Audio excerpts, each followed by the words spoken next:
મુખ્યમંત્રી શ્રી પધાર્યા છે। ગામના આગેવાનો એમનો સત્કાર અભિવાદન કરે છે।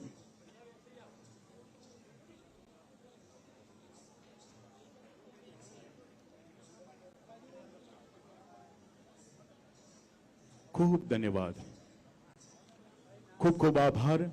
માનનીય મુખ્યમંત્રી શ્રી અમારું સ્વાગત સ્વીકાર્યું છે। મેમેન્ટો અને શોલ ગામના અગ્રણી એમને અર્પણ કરી રહ્યા છે। ખૂબ આભાર। અને સૌ મંચસ્થ મહાનુભાવોનું પણ આ ક્ષણે સ્વાગત અભિવાદન કરીએ છીએ। અને હવે હું વિનંતી કરું છું। ખૂબ ધન્યવાદ, આભાર। માનનીય મુખ્યમંત્રી શ્રી અમારું સ્વાગત સ્વીકાર્યું છે। મહાનુભાવોને વિનંતી છે પોતાની જગ્યા લેવા માટે। Thank you so much. જોરદાર તાળીઓનો ગર્જન થઈ જાય। અને હવે આયુષ્માન કાર્ડના જે લાભાર્થી છે એમના મુખેથી જ આપણે એમને સાંભળીએ। મધુબેન રણછોડભાઈ પ્રજાપતિ, આપને વિનંતી છે આપની કહાની આપના મુખેથી।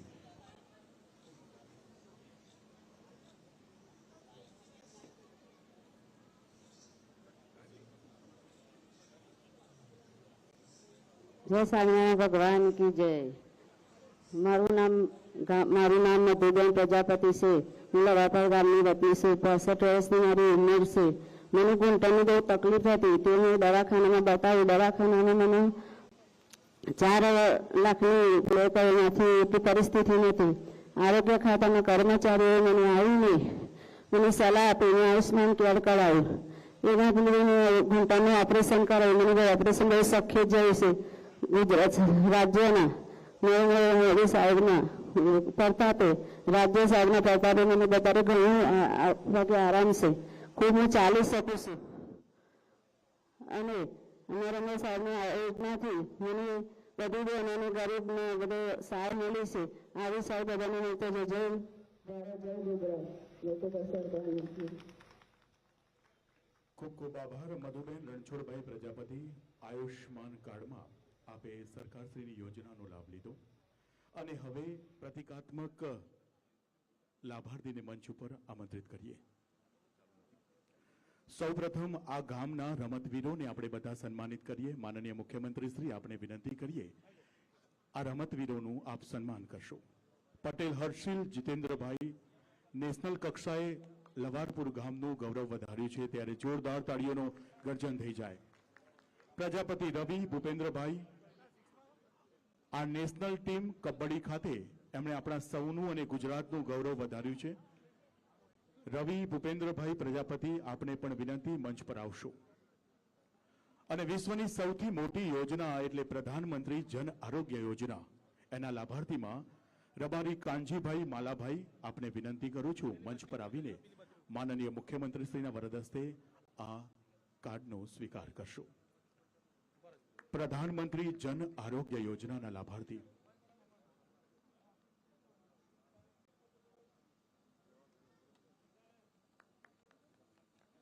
ત્યારબાદ હેમાંગી ગોવિંદભાઈ પરમાર એમણે પણ પ્રધાનમંત્રી જન આરોગ્ય યોજનામાં આ કાર્ડ એટલે કે ₹10 લાખની સારવાર રાજ્ય સરકાર ઉઠાવવાની છે। આમના પરિવાર માટે ખૂબ તાળીઓ થઈ જાય। બીજા લાભાર્થીમાં નિક્ષય મિત્રમાં જે દાતાશ્રી જીગરભાઈ પ્રહલાદભાઈ પટેલ આપને વિનંતી છે મંચ પર આવવા માટે। ગુજરાતને ક્ષય મુક્ત કરવાનું છે અને આ દાતા દ્વારા પોષણ કીટ અવારનવાર આપવામાં આવે છે। લવારપુર ગામ માટે વહીવટદારને વિનંતી કરું છું મંચ પર આવવા માટે। પ્રધાનમંત્રી જન આરોગ્ય યોજનાના સેચ્યુરેશન કામ બાબતે આપે ઉત્તમ કામ કર્યા છે અને નલ સે જલ આ યોજનાને પણ ધરાતલ સુધી પહોંચાડવામાં જોરદાર તાળીઓનો ગર્જન થઈ જાય। લવારપુર ગામે સમગ્ર ગુજરાતમાં નોંધપાત્ર કામગીરી કરી છે।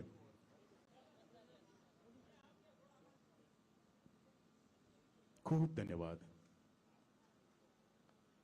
આજના અવસરે આપણા સૌના યશસ્વી પ્રધાનમંત્રી શ્રી નરેન્દ્રભાઈ મોદીજી પણ રાષ્ટ્રવ્યાપી સંબોધન કરવાના છે। તે પહેલા ખૂબ ધન્યવાદ। મંચસ્થ મહાનુભાવોને જગ્યા લેવા વિનંતી કરીએ છીએ। ખૂબ ખૂબ આભાર। તાળીઓનો ગડગડાટ થઈ જાય।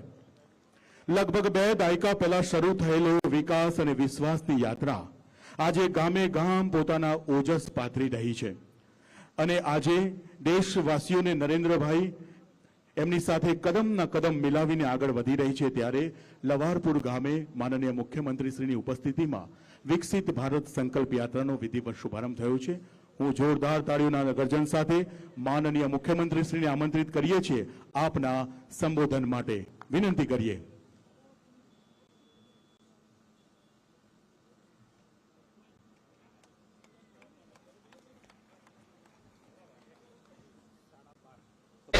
સુરતના આદરણીય મેયર શ્રી દક્ષેશભાઈ, રાજ્ય કક્ષાના મંત્રી શ્રી આદરણીય શ્રી પ્રફુલ્લભાઈ અંતરિયા, સુરતના સ્ટેન્ડિંગ કમિટી ચેરમેન શ્રી રાજનભાઈ, નેતા શ્રીમતી શશીબેન, આદરણીય કમિશનર શ્રી, આદરણીય સુરત શહેર ભારતીય જનતા પાર્ટીના પ્રમુખ શ્રી, મહામંત્રીશ્રીઓ, પૂર્વ ધારાસભ્ય શ્રી વેડી ઝાલાવાડિયા, કોર્પોરેટરશ્રીઓ, ચેરમેનશ્રીઓ અને અહીં આજના કાર્યક્રમમાં પધારેલા સૌ આગેવાન ભાઈઓ બહેનો અને લાભાર્થી ભાઈ બહેનો, આજના આ કાર્યક્રમની એક વિશેષતા છે। વિશેષતા એટલા માટે છે કે આજ દિન સુધી કોઈ સરકાર દ્વારા કોઈ કાર્યક્રમ કે કોઈ યોજના બની હોય તો એની માહિતી નીચે સુધી પહોંચતી નહોતી, લાભાર્થીને તો ખબર પડતી નહોતી ને લાભાર્થીને જો લાભ જોઈતો હોય તો વચેટિયા વગર ત્યાં સુધી પહોંચી શકતા નથી અને વચેટિયાને જ્યાં સુધી પોતાનો ભાગ ન મળે ત્યાં સુધી લાભાર્થીને લાભ મળતો નહોતો। પરંતુ આદરણીય પ્રધાનમંત્રી શ્રી નરેન્દ્રભાઈ મોદી સાહેબે આખા દેશના તમામ લોકો માટેની અલગ અલગ યોજનાઓ બનાવી, મુખ્ય 30 યોજનાઓ સાથે 180 જેટલી નાની નાની યોજનાઓને એમાં સમાવેશ કરવામાં આવ્યો અને એના દ્વારા કોઈ સામાન્ય વ્યક્તિ હોય, ગરીબ વ્યક્તિ હોય, ખેડૂત હોય, યુવાન હોય, મહિલા હોય, એ પોતાનું જીવન સરળતાથી જીવી શકે એ પ્રકારનો એને આર્થિક લાભ મળે અને પોતાનું જીવન વ્યતીત કરવામાં એને કોઈ જાતના કોઈનો સહારાની જરૂર ન પડે, કોઈ લાચારીથી કોઈની સામે હાથ નહીં ફેલાવવો પડે, એની પાછળનો આદરણીય પ્રધાનમંત્રી શ્રી મોદી સાહેબનો મુખ્ય હેતુ હતો। અને એટલા જ માટે મોદી સાહેબે જે વાત કરી કે મોદીની ગેરંટી, આ દેશની અંદર રાજકારણીઓ પર લોકો ઓછો ભરોસો કરે છે કારણ કે રાજકારણીઓએ આપેલા વચનો પૂરા કરતા નથી। ભારતીય જનતા પાર્ટીના નેતા, દેશના આપણા વડાપ્રધાન નરેન્દ્રભાઈ મોદી સાહેબે આ અવિશ્વસનીયતાને વિશ્વસનીયતામાં ફેરવી છે કે જે વચનો આપ્યા મેનિફેસ્ટોની અંદર આજ દિન સુધી એ દરેકે દરેક વચનો એ પૂર્ણ કરતા ગયા। એક એક વચન એ રામ મંદિરનો હોઈ શકે, એ જમ્મુ કાશ્મીરનો 377નો હોઈ શકે, 370નો હોઈ શકે, 35 કલમ રદ કરવાનો હોય તો એનો હોઈ શકે, પરંતુ આ દરેક પ્રકારના વચનોને દૂર કરવાની સાથે સાથે સર્વાંગીણ વિકાસની વ્યાખ્યા શું છે એની પણ વાત એમણે આ દેશના લોકોને સમજાવી અને એનો લાભ નીચે સુધી પહોંચે, લાભાર્થી સુધી પહોંચે, 100% લોકો સુધી પહોંચે એના માટેના સફળ પ્રયત્ન એ પણ આદરણીય પ્રધાનમંત્રી શ્રી મોદી સાહેબે કર્યા છે। અમને બધાને મળવાપાત્ર સરકારી લાભ જે છે એ તમારા ગામ સુધી, તમારા ઘરે સુધી સરકાર પહોંચે અને જેને મળવાપાત્ર જે યોજનાનો લાભ મળવાપાત્ર હોય એ તમને મળે એના માટેનો હર હંમેશ પ્રયત્ન કર્યો છે। અને અત્યારે તો આખા દેશમાં આ યાત્રા ચાલુ કરી છે, આખા દેશમાં દરેકે દરેક ગામ જવાની છે। આજે સેવા સુશાસન આપણે કહીએ પણ સેવા અને સુશાસન એ માન્ય નરેન્દ્રભાઈએ બંને સાથે, જેને સેવાનો ભાવ છે એને સુશાસન આપવું જ પડે। અને એ સુશાસન એટલે શું તો કે ભાઈ દરેક ક્ષણ આપણે ગુજરાતમાં બધાએ જોયું છે, અહીંયા તમે કદાચ ગાંધીનગરથી નજીક છો એટલે તમને કદાચ ઓછી તકલીફ પડતી હોય ક્યાંક ને ક્યાંક, પણ જે ગામમાં પાણી માટેની મુશ્કેલીઓ જેણે જોઈ હોય, જેણે વીજળી માટેની મુશ્કેલી જોઈ હોય, જેણે રસ્તાની મુશ્કેલી જોઈ હોય, એ બધાને ખબર છે કે ગુજરાતની પરિસ્થિતિ કેવી હતી ને કેવા સંજોગોમાં માન્ય નરેન્દ્રભાઈ અહીંયા આગળ એ વખતે મુખ્યમંત્રી બન્યા અને પછી હર હંમેશ એમણે નાનો વિચાર નથી કર્યો. એમ જે પણ યોજના બનાવી તો માસ સ્કેલમાં બધાને અસર કરતા લોકો માટે બનાવી છે કે ભાઈ ચાલો એકલું અમદાવાદ કે અમદાવાદની નજીકના ગામો, અવડા વિસ્તાર, ગુડા વિસ્તાર એટલાનું ડેવલપમેન્ટ કરી દઈએ, એટલામાં વ્યવસ્થા પહોંચાડી દઈએ, એવું નહીં, આખા ગુજરાતમાં એમણે પહોંચાડી. અરજી કરે, નાયબ મામલતદારને અરજી કરીને કે સાહેબશ્રી મને મુશ્કેલી છે, મને તમે મદદ કરો, આ યોજનાનો લાભ આપો એવી વિનંતી કરું છું. હવે લાચાર થઈને પત્ર લખવો પડે એવી સ્થિતિ ના હોય. જો જગતના તાતને આપણે તાત કહેતા હોઈએ તો એને સન્માન પણ મળવું જોઈએ. એટલા જ માટે મોદી સાહેબે જે ખેડૂતો માટેની યોજના કરી એમાં એને કોઈ અરજી કરવાની જરૂર નથી. એને ક્યારેય કોઈને સાહેબશ્રી મને મદદ કરો પત્ર લખવાની જરૂર નથી. એનું 7/12 નામ છે, સીધું એના ખાતાની અંદર 3 હપ્તામાં 2000 એટલે 6000 રૂપિયા એના ખાતામાં જમા થઈ જાય છે. જ્યારે એને ખેતર તૈયાર કરવું છે તે વખતે એને મજૂરીના પૈસાની જરૂર છે તો 2000 રૂપિયા મળી જાય છે. જ્યારે એને રોપણી કરવી છે, બિયારણ જોઈએ છે, ખાતર લેવું છે ત્યારે બીજા 2000 રૂપિયાના ખાતામાં સમયસર જમા થઈ જાય છે. જ્યારે એને પાકની લણણી કરવી છે ત્યારે લાવવા માટે મજૂરોની જરૂર છે ત્યારે પણ એને બીજા 2000 રૂપિયા મળી જાય છે. આ પ્રમાણે સીધા કોઈ પણ વચેટિયા વગર, કોઈ પણ દલાલ વગર, કોઈ પણ અરજી કર્યા વગર જો આ ખેડૂતોને કોઈએ લાભ અપાયો તો નરેન્દ્રભાઈ મોદી સાહેબ અપાવ્યો. ગરીબો માટેની પણ અનેક યોજના બનાવી. ગરીબોની વ્યાખ્યામાં પણ મોદી સાહેબે કહ્યું કે આદિવાસી પણ એ ગરીબ છે, દલિત સમાજના કોઈ વ્યક્તિ હોય તે પણ ગરીબ છે. આર્થિક રીતે ગરીબ હોય એ કોઈ પણ સમાજનો હોય પણ એ ગરીબ છે અને ગરીબીની રેખામાંથી ઉપર લઈ જવા માટેનો સફળ પ્રયત્ન જો કોઈએ કર્યા તે મોદી સરકારે કર્યા છે. આજે દેશના લોકોને એમ લાગે છે કે જે કોઈ કોંગ્રેસને એક સૂત્ર આપ્યું હતું કે ગરીબી હટાવો, ગરીબી તો હટી નહીં પણ ગરીબો હટી ગયા, ગરીબોની સંખ્યા વધતી ગઈ. પરંતુ આજે ગરીબોની સંખ્યા એ ઓછી થતી જાય છે, એમને એમના અધિકાર પ્રાપ્ત થાય છે. એના કારણે પોતાનું જીવન લાચારી વગર જીવી શકે એ પ્રકારની પરિસ્થિતિ એ મોદી સાહેબે નિર્માણ કરી છે. એના ઘરનો કોઈ વ્યક્તિ એ કમાવાને લાયક હોય અને ટેલેન્ટ હોય એ પ્રમાણે એને એનો લાભ મળે એના માટેની પણ યોજના એ મોદી સાહેબે બનાવી છે. આજે ગરીબોને એમ લાગે છે કે કોઈ અમને કોઈ મદદ કરે છે અથવા આગળ પણ મદદ કરશે તો ફક્ત મોદી સાહેબ કરશે. એટલા જ માટે મોદીની ગેરંટીમાં આ દેશના ગરીબોને પણ એક વિશ્વાસ આવ્યો છે અને એટલા જ માટે એમની પર વિશ્વાસ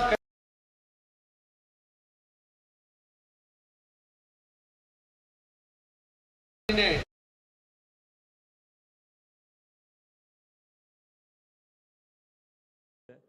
અને આપણે ભણાવવાનું છોડી દઈશું તો તમારે ગમે ત્યારે હેરાનગતિ ઊભી થશે. આ તો ભણાવજો જ, બધા છોકરાઓને છોકરીઓને ભણાવો જેટલું બને એટલું. કોઈ પણ સમાજ હોય એ બધા જ સમાજ આગળ વધવા માટે ભણતર જરૂરી છે. અને ભણતરમાં તમને ક્યાંય પણ તકલીફ પડતી હોય, કોઈ પણ સમાજ એને ભણતરમાં ક્યાંય તકલીફ પડતી હોય, એમને કંઈ એમાં આગળ વધવું હોય, એના માટે જગ્યાની જરૂર હોય તો સરકાર તમારી જોડે ઊભી છે. એટલે ખૂબ સારી રીતે આપણે બધા વાઇબ્રન્ટ ગુજરાત, ખબર છે ને વાઇબ્રન્ટ? તમને તો ખબર હોય, બીજા બધાને આ વખત તો છે કે અમે ગામે ગામ પહોંચ્યા છે વાઇબ્રન્ટ લઈને. એટલે એમ ના લાગે ગાંધીનગર એકલું વાઇબ્રન્ટ થઈ જાય છે ને પછી અમને તો ખબર નથી પડતી. જિલ્લે જિલ્લે આ વખત વાઇબ્રન્ટ કર્યું આપણે. 20 વર્ષ પૂરા થયા, માન્ય નરેન્દ્રભાઈએ 2003માં શરૂ કર્યું હતું. હવે આપણે ઘણી વખતે કેવું થાય કે ભાઈ ઇલેક્શન આવે એટલે કયો મુદ્દો ચાલે? નોકરી. નોકરી નથી મળતી, નોકરી ઓછી છે. પણ નોકરી માટે શું આયોજન કરવું પડે એ તો કોઈએ કર્યું નહીં અત્યાર સુધી. માન્ય નરેન્દ્રભાઈએ 2003થી આ વાઇબ્રન્ટ સમિટ શરૂ કરી અને એના કારણે આજે દુનિયાની જે સારામાં સારી 500 કંપનીઓ છે ને એમાંથી 100 કંપનીઓ ગુજરાતમાં છે. હવે એ 100 કંપનીઓ અહીંયા આવી ગ્લોબલી, વિદેશની બધી અહીંયા કંપનીઓ, અને એ કંપનીઓના કારણે અહીંયાના ધંધા રોજગાર વધ્યા, એટલે બધાને નોકરી મળતી થઈ. એટલે 2003થી તમે જુઓ ગ્રાફ આખો, જેના આંકડા, હા કદાચ મારા ગામમાં 4 જણ પાસે નોકરી નથી અત્યારે એને જોઈતા પ્રમાણે, પણ નોકરી કરતા અત્યારે તમે જુઓ તમે ખેતૂર કરતા હો તો ખેતીમાં માણસો નથી મળતા. સાચી વાત કે ખોટી વાત? તો એનું કારણ શું? એ તો આપણા મગજમાં આવવું જોઈએ ને કે ભાઈ આપણે ઇલેક્શન વખતે પછી ક્યાંક ને ક્યાંક આ મારી જોડે ના બનતું હોય એટલે પછી વિરોધમાં સામે કોકની જોડે બની જાય એવું થાય. એટલે આ જે બનાવ્યું છે યોજનાબદ્ધ રીતે આગળ વધ્યા છે. માન્ય આજે 2003 જ્યારે એમણે શરૂ કર્યું હશે વાઇબ્રન્ટ, આજે અમારે તો તૈયાર છે, એમનો પથ બનાવેલો તૈયાર છે, એની ઉપર અમે તો આગળ દોડીએ છીએ. એમણે જે વખત શરૂ કર્યું હશે એ વખતે તમે જુઓ, અને એના કારણે આજે વીજળી ગામે ગામ છે, પાણી ગામે ગામ છે. એટલે ગમે ત્યાં આગળ ગમે તે જિલ્લામાં કોઈને પણ ધંધો રોજગાર જોઈએ, કાં તો મલ્ટી સ્પેશિયાલિટી હોસ્પિટલ અત્યારે ગ્રામ સ્તરે બની રહી છે. અને એના અમે લોકો અને લાચારીથી કોઈની સામે હાથ નહીં લંબાવવો પડે એ રીતની વ્યવસ્થા એમાં પણ મોદી સાહેબે કરી છે. મોદી સાહેબે દીકરીઓની સંખ્યા દેશમાં ઘટી જતી હતી. ગુજરાતમાં હતા ત્યારે પણ એમણે સર્વે કર્યો હતો કે દીકરીઓ એ સ્કૂલમાં કેમ નથી જતી, તો ઘણી બધી સ્કૂલોમાં ટોયલેટ કે બાથરૂમની વ્યવસ્થા નહોતી. તો 12-13 વર્ષની દીકરી થાય એટલા માટે ડ્રોપ લઈ લે. આ દીકરીઓ ભણી જો એટલા માટે મોદી સાહેબે મુખ્યમંત્રી હતા ત્યારે 1000 કરોડ રૂપિયા એમના બજેટમાં વ્યવસ્થા કરી, અને એક જ વર્ષની અંદર તમામ સરકાર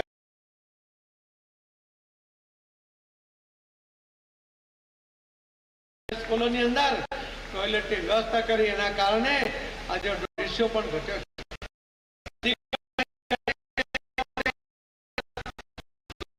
ત્યારે અને જ્યારે વડાપ્રધાન થયા પછી એમણે પણ આ દીકરીઓની સંખ્યા વધવી જોઈએ એના માટે એમણે અનેક પ્રયત્નો કર્યા. એક પ્રયત્ન એમણે કર્યો સુકન્યા સમૃદ્ધિ યોજનાનો. મોદી સાહેબના સર્વેની અંદર જાણવા મળ્યું કે દીકરીના લગ્ન માટે ખર્ચ ક્યાંથી આવશે એની ચિંતાને કારણે કોઈ ગરીબ મા બાપ એ ગર્ભધારણ કરે ત્યારે બહેનના ગર્ભ પરીક્ષણ કરાવે, અને એમાં જો દીકરી હોય તો એનો જન્મ થવા દેતા નથી. મોદી સાહેબ આજે જન્મ નહીં થવા દેવાને કારણે આજે આપણે સલામત સમાજ તરફ આગળ વધીએ છીએ. આજે જ્યારે અહીં બહેનો બેઠી છે એમને કોઈ જાતનો ડર નથી, પણ આ રીતે જો દીકરીઓની સંખ્યા ઘટતી જાય તો આ જ બહેનોને આજે જે સ્વતંત્રતા મળી છે છીનવાઈ જાય. એમને દિવસના પણ પોતાના ઘરમાં અંદરથી તાળું મારીને રહેવું પડે એવી ભયાનક સ્થિતિ ઊભી થાય, એવો અસલામત સમાજની રચના થાય. અને એટલા જ માટે આ સલામત સમાજને આપણે ટકાવી રાખવો હોય તો દીકરીઓની સંખ્યા વધી જોઈએ. અને એના મનમાં જે મા બાપને પૈસાની ચિંતા છે એના માટે એમણે સુકન્યા સમૃદ્ધિ યોજના જાહેર કરી. આ યોજનાનો કોઈ 250 રૂપિયા, 500 રૂપિયા, 1000 રૂપિયા દર વર્ષે એકવાર ટુકડે ટુકડે આવે પૈસા તો ટુકડે ટુકડે જમા કરાવે, બેંકમાં કે પોસ્ટ ઓફિસમાં જમા કરાવે. 14 વર્ષ સુધી જો 1000 રૂપિયા 14,000 જમા કર્યા હોય તો જ્યારે દીકરી લગ્ન લાયક થાય એ વખતે એના હાથમાં લગભગ 65,000 રૂપિયા આવે. 2000 જમા કરાવે તો એના હાથમાં 1,30,000 રૂપિયા આવે. 3,000 રૂપિયા જમા કરાવ્યા હોય તો લગભગ 2 લાખ રૂપિયાના મા બાપને મળે. એના દીકરીના લગ્નની ચિંતા દૂર થઈ જાય, અને એના કારણે દીકરીઓની સંખ્યા, એનો જન્મદર વધ્યો. આજે આપણે સલામત સમાજ તરફ આગળ વધી રહ્યા છે. મોદી સાહેબ કહે છે કે આ જે બચતની વાત હું કરું છું, આ તો જ્યારે કોઈ બહેન જ્યારે માં બને છે ત્યારે એનો ગર્વ હોય છે, એને આનંદ હોય છે કે હું માં બની છું. અને એમાં દીકરો હોય કે દીકરી એને એની કોઈ ચિંતા હોતી નથી. પણ જો દીકરી હોય તો એ પોતાની દીકરી માટે એની પાસે 50 કે 100 રૂપિયા પણ હોય.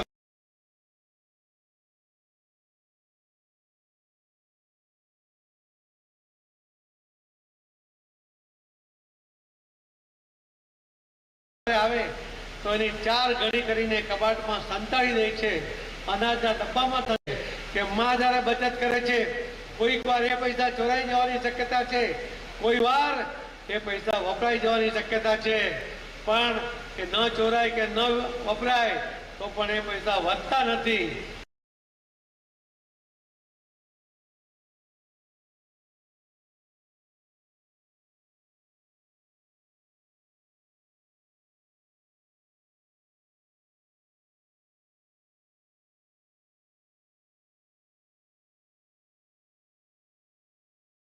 એટલા માટે એમણે આ દેશમાં નવસારી સંસદીય મત વિસ્તારની અંદર સુરત અને નવસારી 4 વિધાનસભા ને ત્યાં 3 વિધાનસભા, આ 7 વિધાનસભાની અંદર લગભગ 60,000 જેટલી દીકરીઓ હતી. આ તમામ દીકરીઓનું સુકન્યા સમૃદ્ધિ યોજનાનું એકાઉન્ટ ખોલાવ્યું છે. એનો પહેલો હપ્તો ભર્યો, બાકીના મા બાપ ભરશે. પણ એના મા બાપને આજે વિશ્વાસ છે કે મોદી સાહેબની આ યોજનામાં જો બચત કરીશ તો મારા દીકરીના લગ્ન વખતે મને કોઈ ચિંતા નહીં હોય. કોઈ પણ મા બાપ એના દીકરી વારી હોય છે. હું તો ઘણી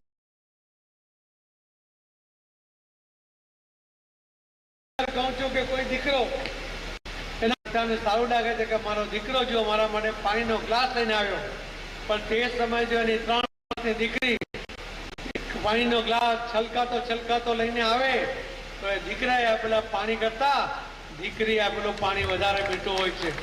આવા નિસ્વાર્થ ભાવે પ્રેમ કરવાવાળી દીકરીનો આ જન્મ થવો જોઈએ એવું દરેક મા બાપ ઈચ્છતા હોય. પણ એને લાચારી ના આવે, પૈસાની લાચારી નહીં આવે.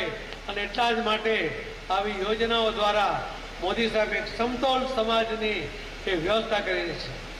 એટલે જ મોદી સાહેબ કહે છે કે મોદીની ગેરંટી છે. આ દેશને સુરક્ષિત આજે આપણને લાગે છે તો એ મોદીને કારણે લાગે છે. આ દેશના યુવાનોને લાગે છે કે આ દેશ રહેવા લાયક છે એટલે મોદી કહે છે. એટલા માટે અમને વિશ્વાસ છે અને અહીંયા અમને તક મળશે એવો પણ વિશ્વાસ છે. આજે મોદી સાહેબ ઉપર આજે જ્યારે એક આહ્વાન કરે છે ત્યારે એમને જે સફળતા મળે છે, જે એમના એક શબ્દને માટે લોકો જે રીતે રિસ્પોન્સ આપે છે એ પણ જબરજસ્ત છે. લાલ કિલ્લા ઉપરથી એમણે કહ્યું હતું કે જે પૈસાદાર લોકો છે એ ગેસની સબસિડી છોડી દે, એના કારણે અમે વધુ ગરીબ લોકોને આ ગેસનું કનેક્શન આપી દીધું. આ દેશના 1.25 કરોડ લોકોએ સાહેબના એક આહ્વાનને કારણે પોતાની સબસિડી છોડી દીધી હતી. એવો આ દેશ છે, એવા દેશના લોકો છે, એવા આપણા દેશના વડાપ્રધાન છે. અને એટલે જ મિત્રો, જે આદરણીય પ્રધાનમંત્રી નરેન્દ્ર મોદી સાહેબ અલગ અલગ યોજનાઓ દ્વારા લોકો સુધી પહોંચવાનો પ્રયત્ન કરે છે, એમને લાભ આપવાનો પ્રયત્ન કરે છે, એમાં આપણે પણ માધ્યમ બનવું જોઈએ. સુરત મહાનગરપાલિકાએ તો સ્વનિધિ યોજનામાં સુરતના જે લારીવાળા છે એમને 10,000 સમયસર ભરે તો 20,000, 20,000 સમયસર ભરે તો 30,000 આવી સ્વનિધિ યોજના દ્વારા અનેક લોકોને લારીવાળાને પૈસા અપાવે છે. આ લારીવાળા રોજના એક દિવસના 10% વ્યાજ આપતા હતા. એ જો 1,000 રૂપિયા વ્યાજે લે તો 100 રૂપિયા પહેલા કાપી લેતા હતા. એ પણ સાંજે જમા કરાવી દેવાના. આવા પઠાણી વ્યાજમાંથી જો કોઈએ બચાવ્યા હોય તો આ ગરીબ લારીવાળાને નરેન્દ્ર મોદી સાહેબે બચાવ્યા છે. જે વિશ્વકર્મા કે જેની અંદર મોદી સાહેબ કહે છે કે દરેક ઘરનો જે વ્યક્તિ છે કે બહેનને પૂછો કે એને કોઈ એક સોની ઉપર વિશ્વાસ છે કે મારો સોની આ જ વ્યક્તિ છે, ક્યારે એ ચોરી નહીં કરે, મારો દાગીનો એ સારો બનાવે, સારી ડિઝાઇન બનાવે, એવો જે વિશ્વાસ છે. દરેક ફેમિલીમાં એક ફેમિલી ડોક્ટર છે, ગામની અંદર દરેક પાસે એક સુથાર છે, દરેક ઘરનો એક લોહાર છે. આ રીતે આપણે દરેક સમાજ સાથે જોડાયેલા છે અને આવા સમાજના ઉત્કર્ષ માટે ક્યારે બેંકે હાથ નહીં લંબાવ્યો. એમને જ્યારે કોઈ જરૂર હતી ત્યારે એમને કોઈ મદદ કરતો નહોતો. બેંકોના દરવાજા એમના માટે બંધ હતા. આ વિશ્વકર્મા જે અલગ અલગ એમની પાસે હુનર છે એવા લોકોને પણ લોન માટે, એ પણ ઓછા વ્યાજની લોન અપાવવા માટે, ગેરંટી વગરની લોન અપાવવા માટે મોદી સાહેબે વિશ્વકર્મા લોન યોજના બનાવી કે જેને આપણે તો કલ્પના નથી કરી, વિશ્વકર્મા સમાજે ક્યારેય માંગણી નથી કરી. પણ મોદી સાહેબને ખબર છે કે આ લોકોને એમનું જો જીવન ધોરણ સારું કરવું હોય, ઊંચું લાવવું હોય તો આ યોજનાની એમને જરૂર છે. આવા દરેક લોકોને યાદ કરીને મોદી સાહેબે અનેક યોજનાઓ બનાવી છે. આજે પણ આપણે આ કેમ્પ દ્વારા પણ અનેક લોકો જે યોજનાનો લાભ લેવામાં બાકી હશે તેવાના ફોર્મ ભરાવીને એમને આ યોજનાનો લાભ મળે એવા આપણે બધા પ્રયત્ન કરીશું.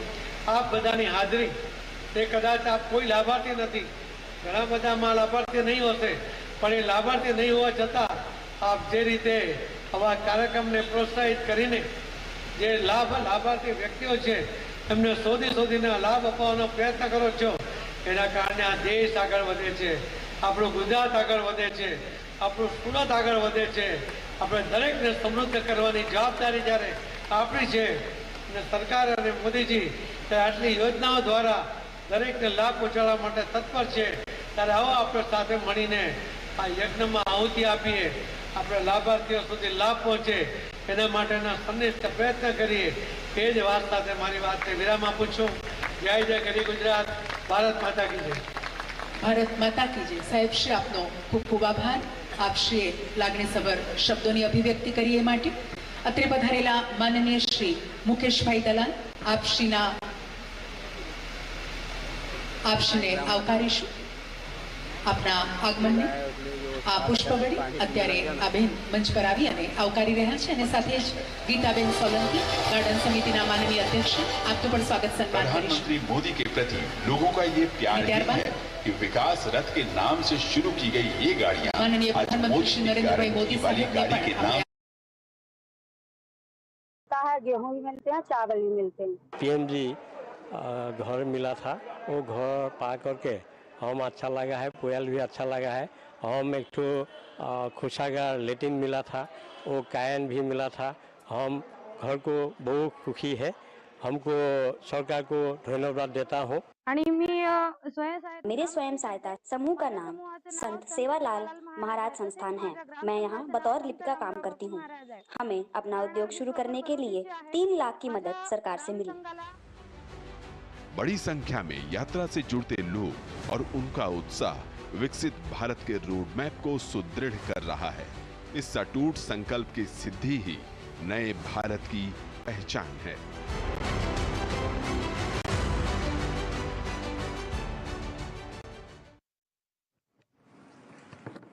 30 नवंबर को आदरणीय प्रधानमंत्री जी ने 1500 से अधिक ठिकानों से जुड़े हुए नागरिकों के साथ वार्तालाप किया था. इसी श्रृंखला में आज माननीय प्रधानमंत्री जी विकसित भारत संकल्प यात्रा में विभिन्न हिस्सों से जुड़े कुछ लाभार्थियों से संवाद करेंगे. सबसे पहले तुमकुर कर्नाटक चलते हैं, जहां श्री मुकेश जुड़े हुए हैं. मुकेश जी नमस्कार. नमस्कार सर जी. मुकेश जी, पहले अपने बारे में कुछ बताइए. आप क्या काम करते हैं, सरकार की किस योजना का आपको लाभ मिला है? सर जी, हमारा होम अप्लायंस का शॉप है तुमकुर डिस्ट्रिक्ट में, चेड़ू विलेज में. और हमको प्रधानमंत्री मुद्रा योजना का तो 4.5 लाख का लोन मिला था. हमने शॉप ओपन किया था. बिजनेस अच्छा चल रहा है अभी. कितना पैसा मिला आपको? 4.5 लाख सर. और उसको अभी कितना लोगों को काम देते हैं आप? सर 3 लोगों को काम दे रहे सर. 3 लोगों को काम देते हैं? Yes sir. तो आप नौकरी मांगने वाले के बजाय नौकरी देने वाले बन गए. सर हमने भी बहुत सारी नौकरी की थी. हमको भी फिर प्रधानमंत्री मुद्रा योजना के बारे में पता चला था. फिर हमने भी छोटा सा बिजनेस स्टार्ट किया था. फिर उसमें से बड़ा है. और हमको बैंक वाले ने बोले थे आप 5 से 10 लाख तक आप लोन करा सकते हो. तो हमको 4 लाख की चाहिए था, तो हमने इतने करा था.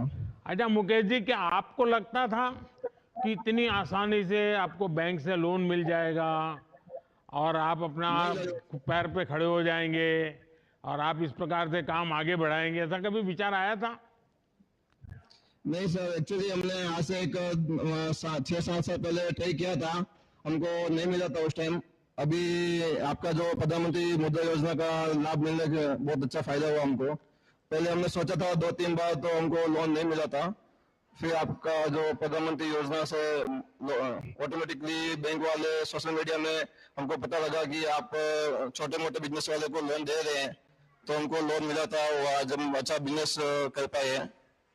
अच्छा, आप अपना कारोबार यूपीआई से करते हैं कि कैश से लेते देते हैं?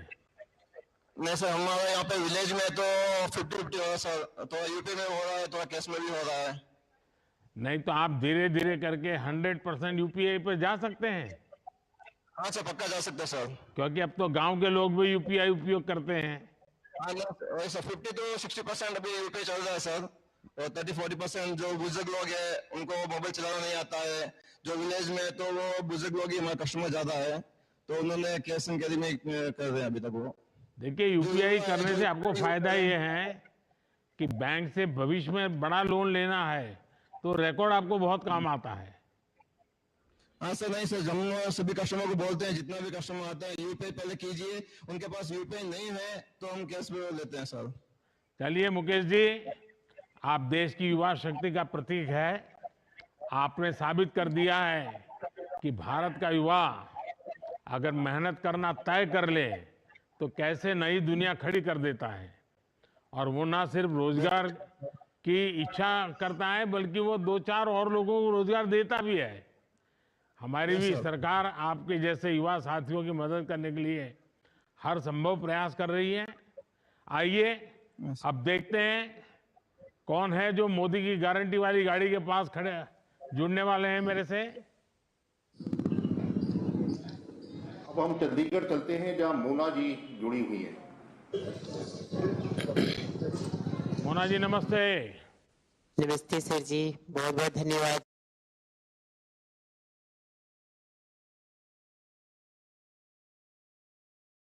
आप चंडीगढ़ में हैं, क्योंकि मैं भी पहले कभी चंडीगढ़ में रहता था लंबे अरसे तक। हाँ जी, चंडीगढ़ में बहुत मैं परिचित हूँ। किस इलाके से आप हैं? हाँ जी, मैं जी रांची से हूँ, झारखंड से। जब मैं 15 साल की थी उस टाइम मैं आ गई थी चंडीगढ़।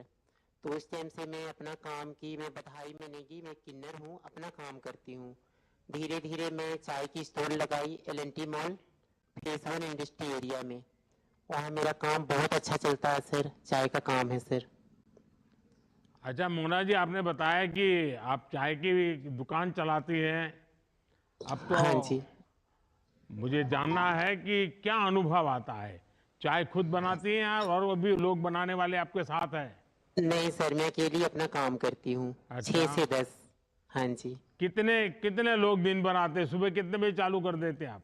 सर 6 बजे आ जाते हूँ, शाम की 10 बजे जाती हूँ। अच्छा। हाँ और जी।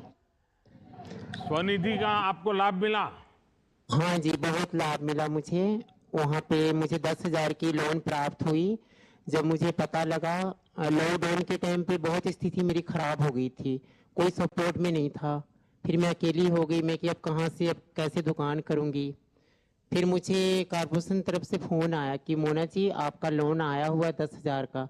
मुझे बहुत खुशी हुई, मैं कि अब मैं खड़ी हो सकती हूँ। फिर 10,000 का लोन लेके मैं अपना दुकान चालू की। उसके बाद 20 का हुआ, उसके बाद भी 50 का सर चल रहा है। मुझे बहुत खुशी हुई कि मैं अपना काम करने लगी, अपने पैरों में खड़ी हूँ। एक अच्छा, किन्नर मोना होके भी जी, अपना आपके यहाँ जो लोग आते हैं वो यूपीआई से पैसे देते हैं कि कैश पैसों का कारोबार ज्यादा चलता है? नहीं सर, यूपीआई से ही है सर, पेटीएम का सिस्टम है सर मेरा ज्यादा। तो आपका अगर यूपीआई से चलता होगा तो आपको और भी लोन मिल सकता है ज्यादा। क्या बैंक वालों हाँ ने जी। प्रयास किया आपको अधिक पैसे देने के लिए? हाँ जी, किए सर। तो अभी कितना मिला दूसरी बार आपको? दूसरी बार सर 20 मिला था, अभी मुझे 50 मिल रखा है सर, जो भी अच्छा, चल तो रहा आप है। तीसरे राउंड तक पहुंच गए हो। हाँ जी, तो थैंक यू आपने तो सर। बहुत सफलता से काम किया और आप तीसरे हाँ जी। राउंड पर पहुंच गए। अब तो ब्याज भी आपका हाँ जीरो जी। हो गया होगा। हाँ जी, सब आपकी कृपया है सर। अच्छा आप बताइए, जब आपकी दुकान पर इतने सारे जी। लोग आते हैं तो हाँ किन्नर जी। समाज के लोग आते होते, वो पैसे देकर के चाय लेते हैं कि वो तो नहीं आपको सर, वो भी दोस्ताना पैसे मोहब्बत देती ले हैं। लेते हैं? नहीं सर, वो भी पैसे देती हैं। वो भी बहुत खुशी होती है कि मोना आप काम करियो, बहुत अच्छी बात है। हाँ जी। तो आप में से प्रेरणा लेकर के और हमारे किन्नर जो लोग हैं वो कोई हाँ से जी। रोजी रोटी कमाने की दिशा में आगे आए हैं क्या? हाँ जी, बहुत कोई आ गए हैं जी। अभी बहुत कोई L&T मॉल के अंदर ब्यूटी पार्लर का काम कर रही हैं जी। तो उनको भी हाँ स्वनिधि जी। का पैसा मिला है?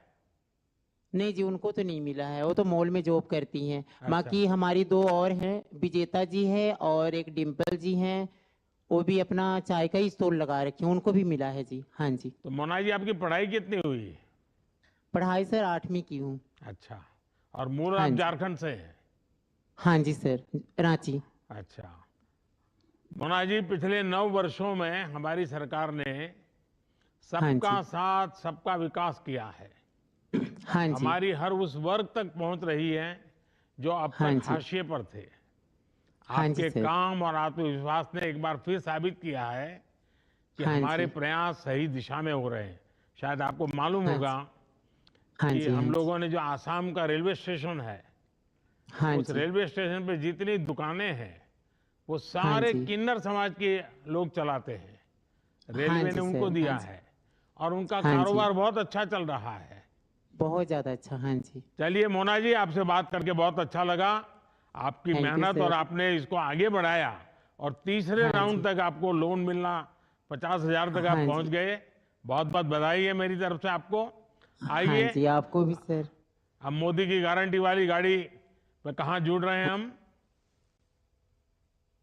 अब हम जम्मू कश्मीर के शेखपुरा चलते हैं, जहां से नाजिया नजीर जी जुड़ी हुई हैं।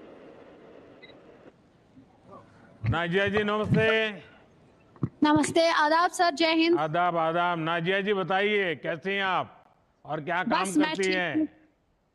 जी सर, मैं शेखपुरा में रहती हूँ। मेरा नाम नाजिया नजीर है और मेरा हस्बैंड ऑटो ड्राइवर है और मैं दूध बेचती हूँ घर वालों को। और मेरे पास 2 पशु है और छोटी है और एक दूध देती है, एक छोटी है। मैं खुद कमाती हूँ अपने हाथ से पैसे।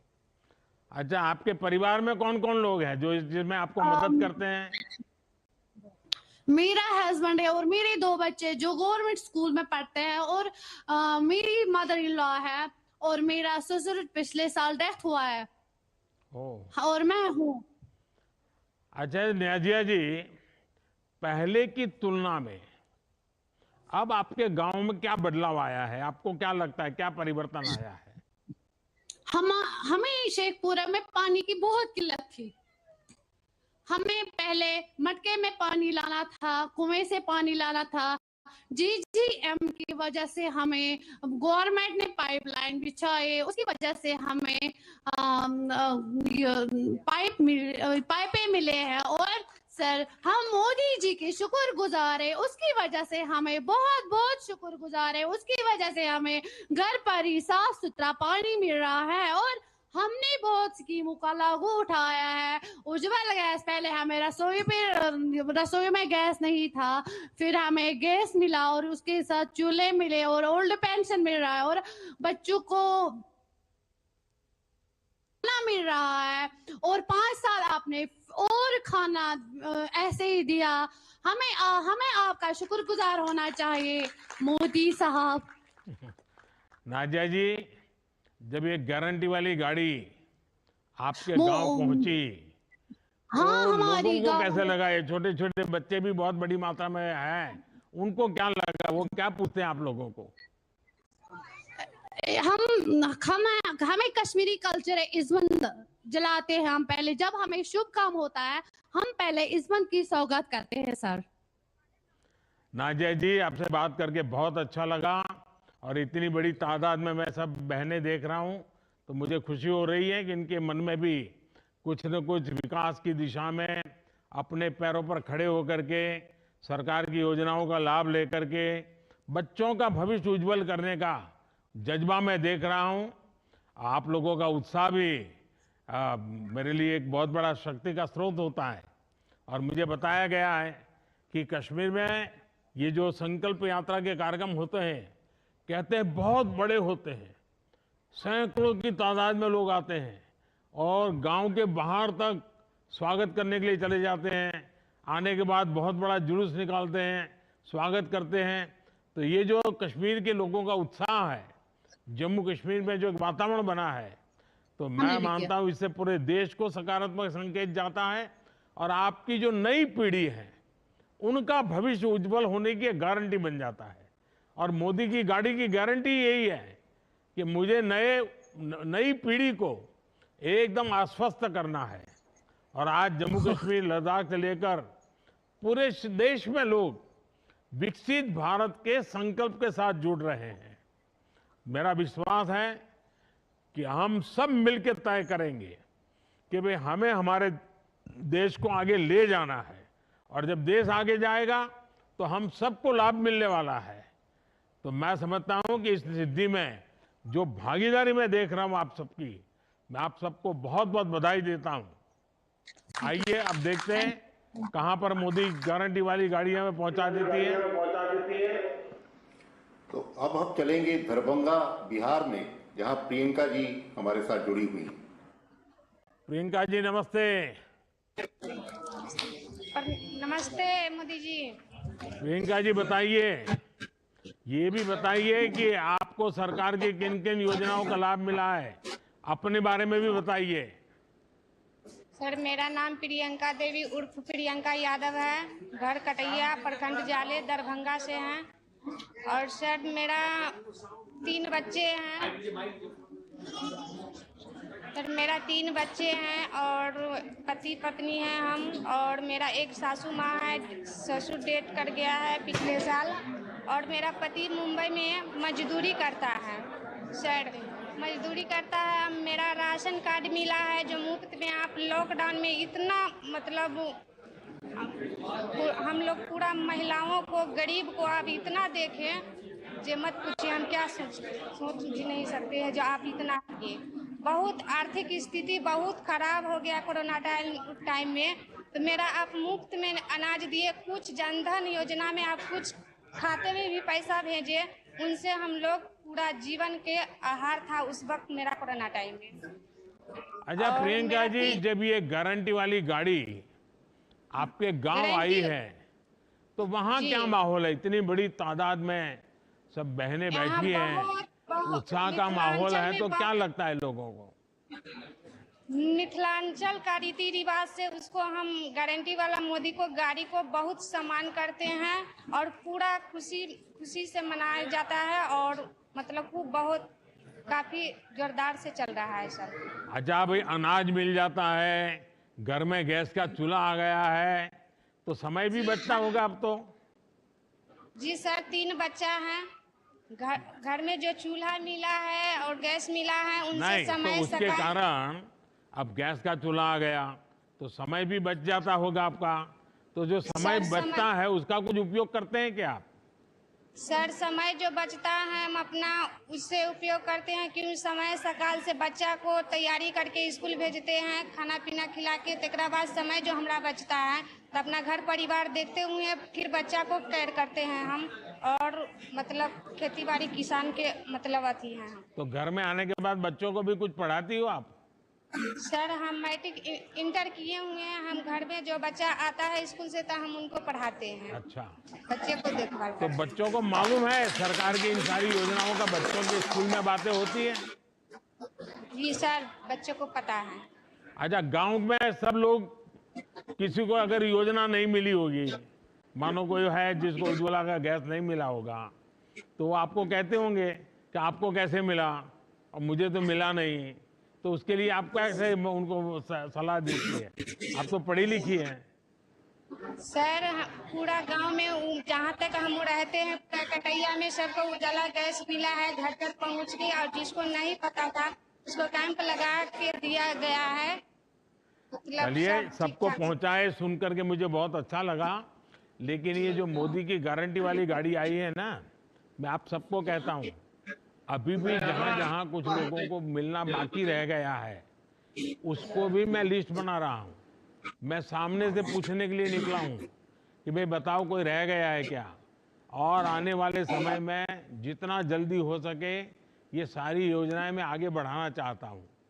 प्रियंका जी, मुझे बहुत संतोष है कि आप सभी को बिना किसी परेशानी से योजनाओं का लाभ मिला है, और किसी भी योजना के सफल होने के लिए उसका हर लाभार्थी तक पहुंचना बहुत जरूरी है।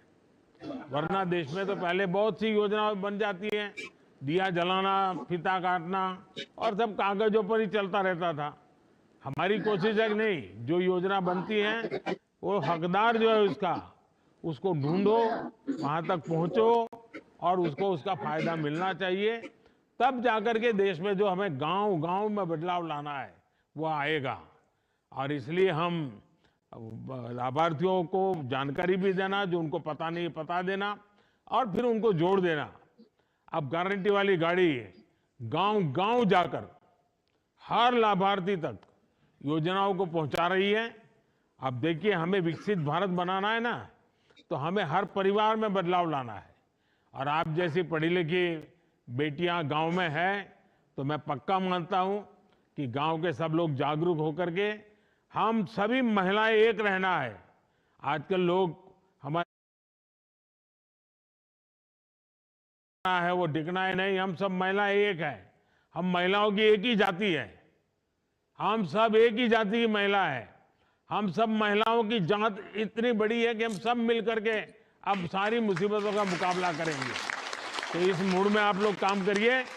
मैं फिर एक बार आपका बहुत बहुत बधाई देता हूं। आइए, मोदी की गारंटी वाली गाड़ी कहां पहुंच रही है? अब सर हम चलेंगे पश्चिम भारत की तरफ, भरूच गुजरात, जहां अल्पेश भाई आपसे बात करना चाहते हैं। अल्पेश भाई नमस्ते। नमस्कार सर। કેમ છો? बस मजाમાં सर। ये हिंदी में बोलवान फाव से? फाव से सर। फाव से। तो अपने बारे में कुछ बताइए। हाँ सर, मेरा नाम अल्पेश कुमार चंद्रभाई निजामा हूँ और मैं गुजरात के भरूच जिले के भरूच तहसील के गांव का रहने वाला हूँ। मैंने बीए किया और फिर मैंने मुंबई में सीटीआई का कोर्स किया और फिर बाद में मैंने हार्डवेयर नेटवर्किंग इंजीनियर क्या किया। क्या क्या कोर्स किया आपने? Diploma hardware and networking engineer. अच्छा। हाँ सर। फिर मैंने जॉब किया, फिर जॉब मैंने छोड़ दिया जॉब और मेरे पापा की बड़ी लोग की जमीन है, उसमें मैं खेती करने लगा। तो कितनी जमीन है आपके पास? मेरे पास 40 एकड़ है सर। तो आप नौकरी छोड़ करके खेती करने के लिए आ गए? हाँ सर। और मुंबई छोड़ करके भरूच आ गए? हाँ सर। हाँ सर। वाह। तो आप तो खेती कर रहे हैं, तो बाकी नौजवानों को भी आश्चर्य होता होगा कि भाई ये क्या है नौजवान, सारे लड़के तो गांव छोड़ करके शहरों में चले जाते हैं, ये शहर छोड़ करके गांव चला आया। तो सब लोग तुम्हारी मजाक उड़ाते होंगे। नहीं सर, कोई नहीं। अच्छा, आप खेती करते हैं, किस प्रकार से करते हैं, कौन चीजों का करते हैं? क्या आप नेचुरल फार्मिंग करते हैं, ऑर्गेनिक खेती करते हैं, कि पुरानी जो पद्धति होती है वही करते हैं? नहीं, मैं फिलहाल सर जो आपकी जो भारत सरकार ये योजनाएं हैं और जो गुजरात सरकार की ये योजनाएं जो उसमें RKVY और AGR 2 AGR 50 उसमें से मुझे जो ट्रैक्टर उसके जो इक्विपमेंट है वो लिया सर, और वो सब्सिडाइज मुझे मिला। और उसके बाद मैंने ड्रिप इरिगेशन का जो सब्सिडी मुझे मिला 3 लाख रुपया तक। और ये सब इक्विपमेंट ट्रैक्टर में मुझे 1,17,000 रुपया तक की सब्सिडी मिली है। और जो आपकी जो PM सम्मान निधि योजना है सर, उसमें 15 हफ्ता मुझे। अल्पेश भाई, जब मैं आपकी उम्र का था तो मैंने 1 लाख क्या होता है, 2 लाख क्या होता है, 3 लाख क्या होता है सुना ही नहीं था। सही बात है। और आप तो लाखों में बात कर रहे हैं। हाँ जी सर। तो आप ये जो लाभ आपको मिले हैं, तो दूसरे किसानों को भी अच्छी खेती करने के लिए कुछ सलाह वलाह देते हैं क्या? क्योंकि गांव में आप तो मुंबई से आए हैं, तो गांव में जरा आपका रुतबा चलता होगा। हाँ सर, मैं सर एक्चुअली आत्मा प्रोजेक्ट से जुड़ा हूँ 2008 से सर। और आत्मा प्रोजेक्ट का जो कर्मचारी था इधर गांव की पंचायत में आए थे और वहां पे मुझे संदेश दिया कि इस ग्रुप में आप जुड़ो तो आपको जो भी अच्छे जब खेती कर रहे हैं दूसरे राज्य में या दूसरे जिले में या दूसरे तालुका में, उधर आपको विजिट करवाएंगे। उससे आपको ये फायदा होगा कि आप किस टेक्निक से खेती कर रहे हो और वो लोग कैसी टेक्निक से खेती कर रहे हैं वो आप समझ पाओगे। तो फिर बाद में मैंने सभी जगह पे विजिट किया और आपका प्रोजेक्ट के मुझे उसमें सम्मान पुरस्कार मिला। उसमें तालुका कक्षा में, जिला कक्षा में और राज्य कक्षा में आत्मा बेस्ट फार्मर का अवार्ड भी मिला है। और सौभाग्य की बात यह है सर कि जो जिला पुरस्कार जो मुझे मिला, आप भरूच में आए थे, उसी टाइम मुझे आपकी उपस्थिति में मिला है सर। वो मेरी सौभाग्य की बात है और आज मैं आपके साथ सीधी बात कर रहा हूँ सर। अच्छा, आपके पीछे कोई गुड़िया है, कुछ मुस्कुरा रही है, कौन है? ये छोटी गुड़िया है जो बड़ी मुस्कुरा रही है, कौन है? मेरी बच्ची है सर, वो 5वीं क्लास में पढ़ती है सर। अच्छा, उसको पूरा मालूम है। क्या नाम बेटा तुम्हारा? मेरा नाम हैरी निजामा है। तो तुझे मुंबई जाने का मन नहीं करता है? नहीं सर। तो तुम खेती में कुछ काम करती हो? नहीं। बिल्कुल नहीं करती। अच्छा, ये मोदी की गारंटी वाली गाड़ी आई है, तो तुझे मालूम था कि ऐसी यात्रा एक आने वाली है? हाँ।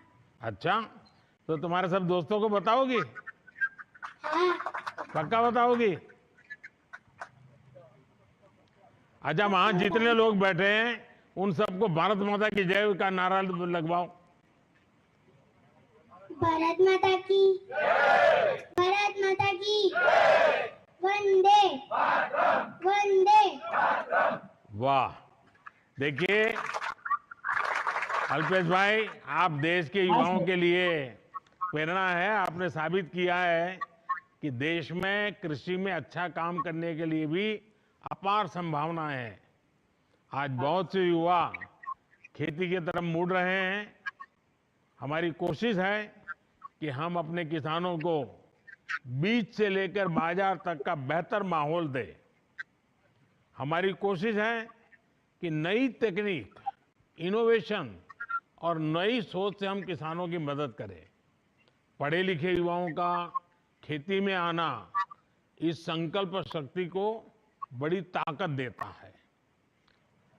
मैं आपके यहाँ शायद ड्रोन का कार्यक्रम होने वाला होगा, और अब तो खेती में जैसे गांव-गांव में ट्रैक्टर ने खेती में बहुत बड़ा जगह ले ली है। आने वाले दिनों में ड्रोन भी लेने वाला है।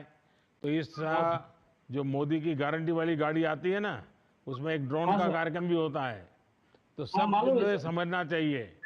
और आपको और आपके गांव वालों को मैं एक काम भी देना चाहता हूं। अब जब ये गारंटी वाली गाड़ी यहाँ से जाए तो इसका अगले गांव में और भव्य स्वागत हो, ज्यादा से ज्यादा संख्या में लोग जुड़े। इसके लिए आप नौजवान अगले वाले गांव में जाकर के जरा मेहनत करिए, तैयारी करिए, और 4-5 गांवों का जिम्मा लीजिए। आप लेंगे? ये जितने पीछे हैं जरा हाथ ऊपर करके बताएं, जिम्मा लेंगे? हाँ, शाबाश। चलिए, आप सबको बहुत बहुत बधाई। Thank you sir, thank you sir. आप सभी को बहुत बहुत धन्यवाद। अब मैं आदरणीय प्रधानमंत्री जी से निवेदन करता हूं कि हम सबका मार्गदर्शन करें।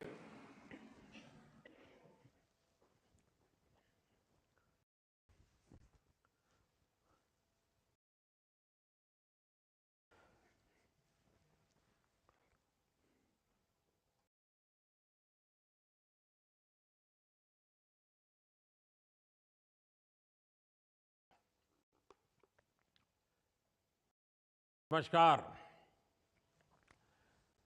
मोदी की गारंटी वाली गाड़ी को लेकर जो उत्साह गांव-गांव में देख रहा है, हिंदुस्तान के हर कोने में देख रहा है, चाहे उत्तर हो, दक्षिण हो, पूरब हो, पश्चिम हो, बहुत ही छोटा गांव हो या बड़ा गांव हो।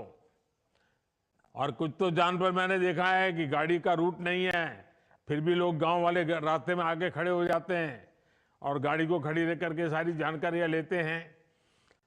तो ये अपने आप में अद्भुत है। और अभी कुछ लाभार्थियों से जो मेरी बातचीत हुई है, मुझे बताया गया है कि इस यात्रा के दौरान 1.5 लाख से ज्यादा लाभार्थियों को अपने अपने अनुभव बताने का अवसर मिला, और ये अनुभव रिकॉर्ड भी हुए हैं। और मैंने पिछले 10-15 दिन में बीच-बीच में देखा भी है कि गांव के लोगों की भावनाएं क्या है, योजनाएं मिली है वो पक्की पूरी डिटेल उनको पता है। सारी चीजें मैं आपके वीडियो देखता हूं मैं, तो मुझे बहुत आनंद होता है कि मेरे गांव के लोग भी सरकारी योजनाएं जो मिलती हैं उसको कैसे बखूबी उपयोग करते हैं। अब देखिए, किसी को पक्का घर मिला है तो उसको लगता है कि मेरे जीवन की नई शुरुआत हो गई है। किसी को नल से जल मिला है तो उसको लगता है कि अब तक तो हम पानी के लिए मुसीबत में जीते थे, आज पानी हमारे घर पहुंच गया। किसी को टॉयलेट मिला तो उसको लगता है इज्जत घर मिला है। और हम तो पहले पुराने जमाने जो बड़े बड़े रईसी लोगों के घर में टॉयलेट होता था, अब तो हमारे घर में टॉयलेट है। तो एक सामाजिक प्रतिष्ठा का भी विषय बन गया है।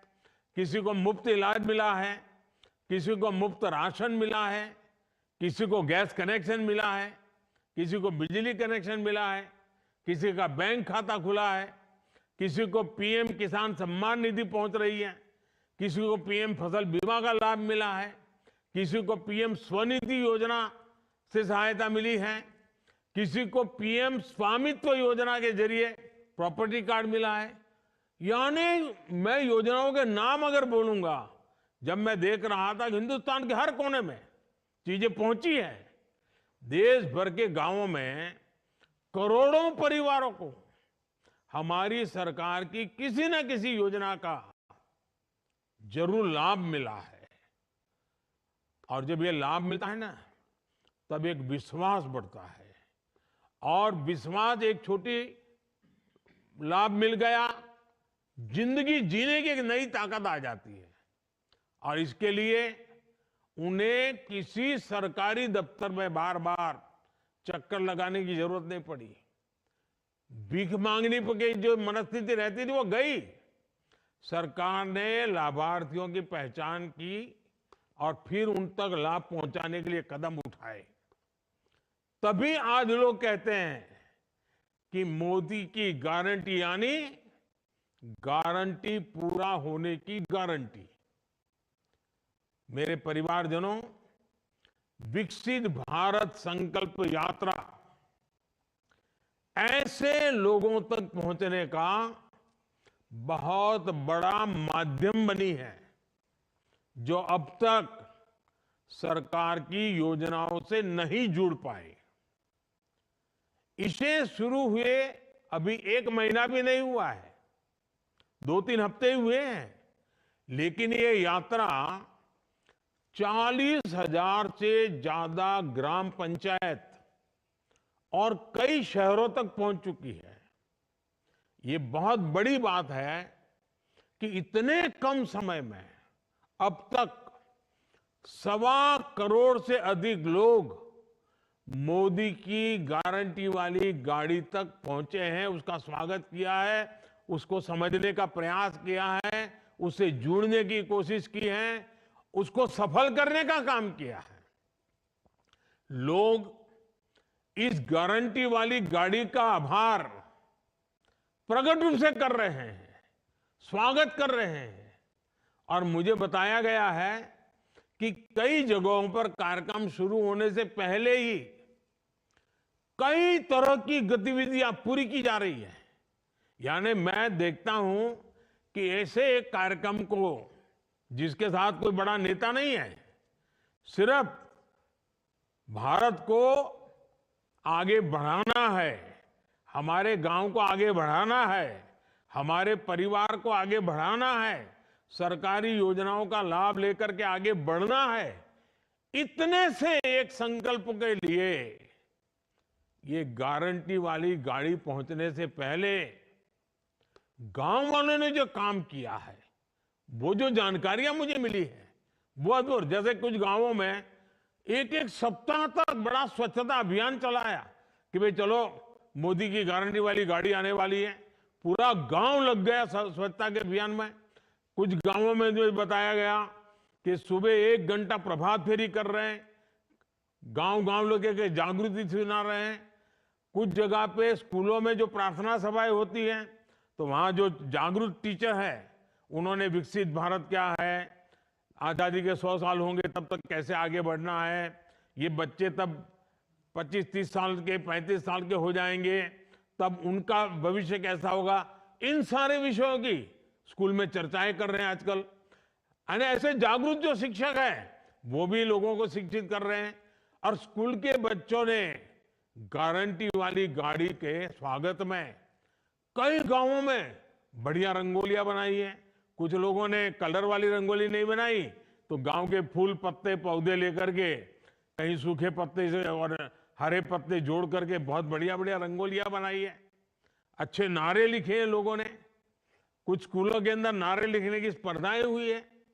मुझे बताया गया है कि कुछ गांवों में तो गारंटी वाली गाड़ी आने पर हर घर के दरवाजे पर, जिस दिन आने वाली थी उसके 1 दिन पहले शाम को लोगों ने घर के बाहर दिया जलाया, ताकि पूरे गांव में गारंटी वाली गाड़ी का एक वातावरण बन जाए। यानी ये जो लोगों का उमंग है।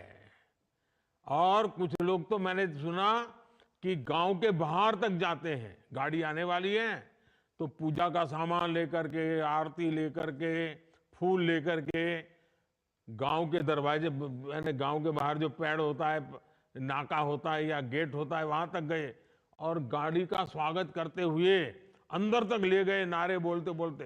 यानी पूरे गांव में जैसे उत्सव का वातावरण बना दिया। मुझे ये जानकर भी अच्छा लगा कि हमारी पंचायतों ने विकसित भारत संकल्प यात्रा के स्वागत के लिए हर गांव में अच्छी स्वागत समितियां बनाई हैं। गांव के सब बड़े बुजुर्ग, समाज के सभी वर्ग के लोग, सबको स्वागत समितियों में जोड़ा है और स्वागत समिति के लोग इसका स्वागत करने के लिए तैयारियां कर रही है, जिम्मेदारियां संभाल रही है। मोदी की गारंटी की वाली जो गाड़ी आने वाली है ना, इसकी एक दिन पहले से घोषणा हो रही है। अब तो मैंने कोशिश की है कि भाई जरा एक दो दिन क्या, सप्ताह पहले बता दो भाई फलानी तारीख को आएगा, ढिकनी तारीख को आएगा, इतने बजे आएगा। तो गांव वालों का इतना उत्साह है तो पहले से अगर पता चलेगा तो ज्यादा तैयारियां करेंगे। और जिन गांवों में गाड़ी जाने वाली नहीं, अगल बगल के 2, 4, 5 किलोमीटर छोटे छोटे कस्बे होते हैं, उनको भी बुला सकते हैं। स्कूल के बच्चों से लेकर के बुजुर्गों को भी इस योजना में शामिल किया जा रहा है। और मैंने देखा उसमें सेल्फी पॉइंट बनते हैं, इतनी सेल्फी लोग ले रहे हैं। और गांव के भी माताएं बहनें मोबाइल फोन का उपयोग करना, सेल्फी लेना और ये सेल्फी अपलोड करते हैं। मैं देखता हूं इतने खुश नजर आते हैं लोग। और मुझे संतोष है कि जैसे जैसे ये यात्रा देश के कोने कोने में पहुंच रही है, लोगों का उत्साह और ज्यादा बढ़ता जा रहा है।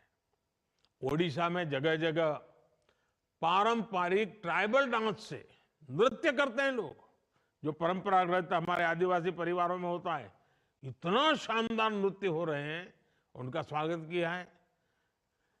वेस्ट खासी हिल के मुझे कुछ लोगों ने फोटो भेजे, उसका वीडियो भेजा। वेस्ट खासी हिल के रामब्राय में कार्यक्रम के दौरान स्थानीय लोगों ने खूब सुंदर सांस्कृतिक कार्यक्रम किए, नृत्य का आयोजन किया। अंडमान और लक्षद्वीप दूर दूर कोई पूछता नहीं, ऐसे ही इलाके इतना बड़ा शानदार कार्यक्रम लोग कर रहे हैं और बड़ी खूबसूरती के लिए किए जा रहे हैं। करगिल में जहां अब तो बर्फ गिरी है, वहां पर भी स्वागत कार्यक्रम में कोई कमी नजर नहीं आ रही है। मुझे अभी बताए एक कार्यक्रम में, अभी तो बोले आसपास के लोग इतनी बड़ी मात्रा में, छोटा सा गांव था लेकिन 4-4.5 हजार लोग इकट्ठे हो गए। ऐसे अनगिनत उदाहरण रोज देखने को मिल रहे हैं, वीडियो देखने को मिल रहा है, पूरा सोशल मीडिया भरा हुआ है। मैं तो कहूंगा कि इन कामों की, इन तैयारियों का जो काम हो रहा है, शायद मुझे तो पूरा पता भी नहीं होगा।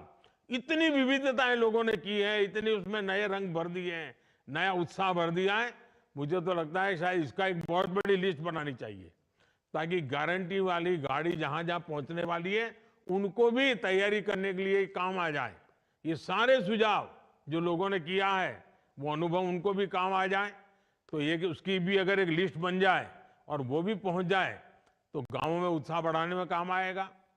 इससे उन क्षेत्रों के लोगों की भी मदद मिलेगी जहां ये गारंटी वाली गाड़ी पहुंचने वाली है, जो करना चाहते हैं लेकिन क्या करना वो पता नहीं है, उनको आइडिया मिल जाएगा।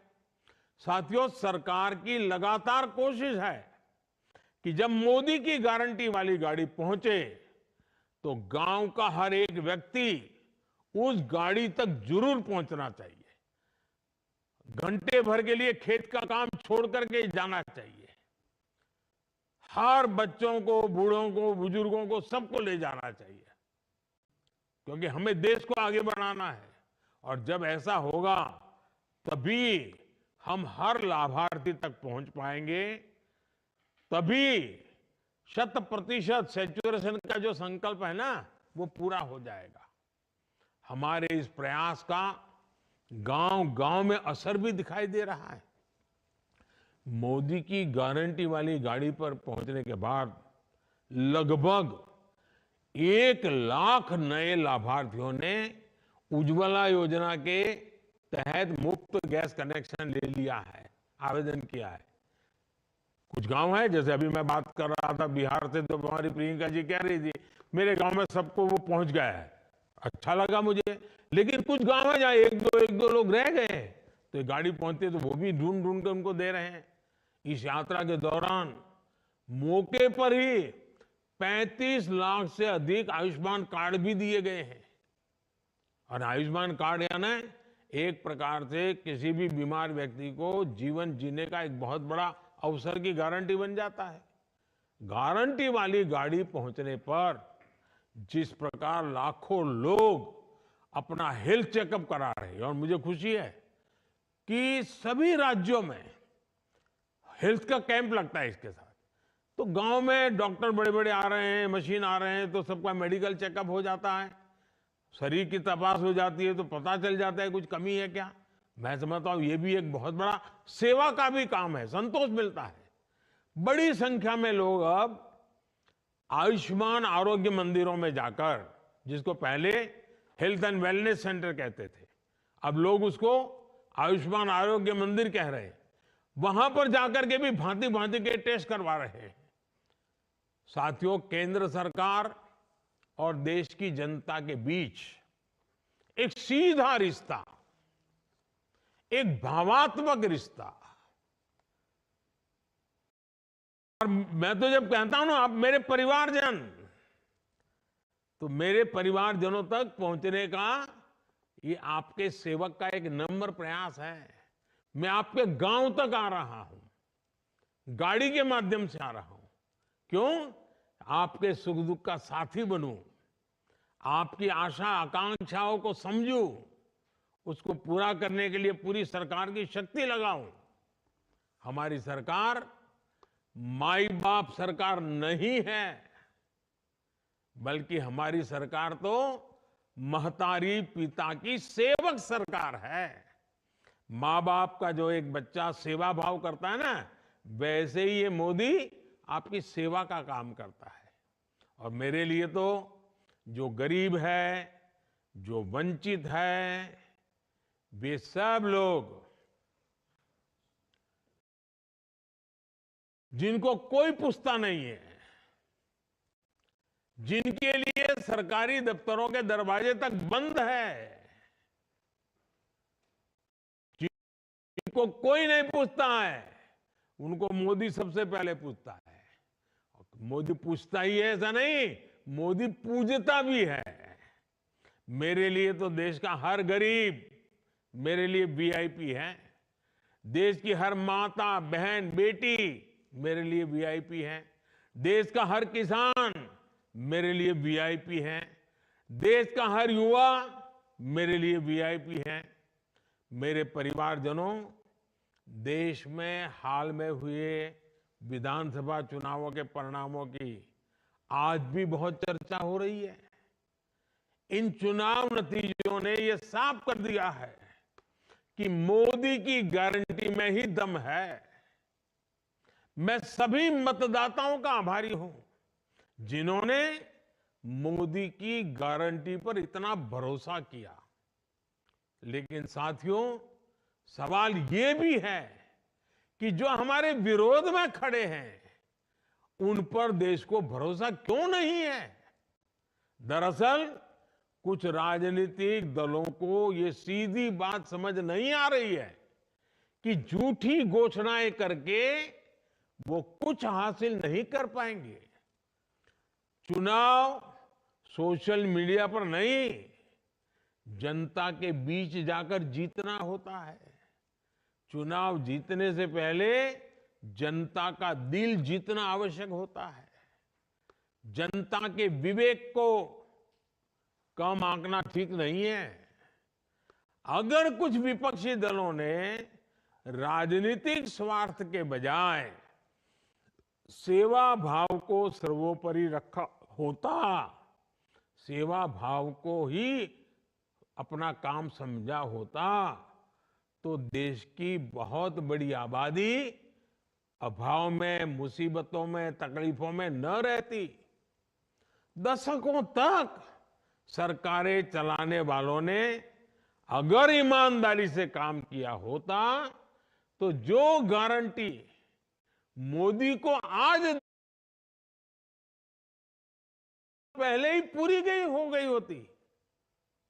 मेरे परिवारजनों, विकसित भारत संकल्प यात्रा चल रही है।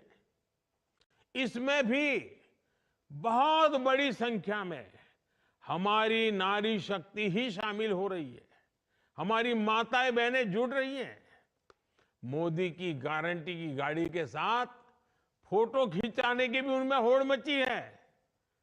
आप देखिए, गरीबों के जो 4 करोड़ से अधिक घर बने हैं ना, कोई कल्पना कर सकता है? हमारे देश में 4 करोड़ घर इतने कम समय में गरीबों को मिले।